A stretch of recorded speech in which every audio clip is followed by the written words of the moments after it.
What we do here is go back.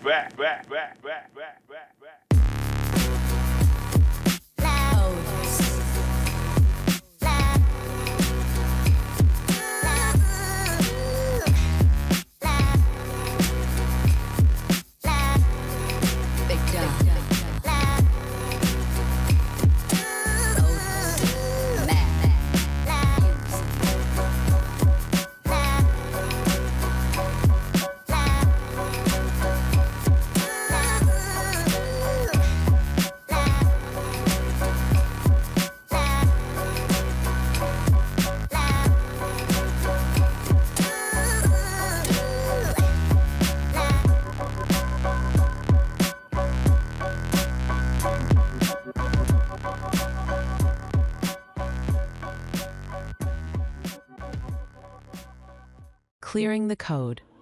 Push the learning button on the receivers for 8 times. The codes will be cleaned. Push the learning key on the receiver once time, it comes into momentary setting mode.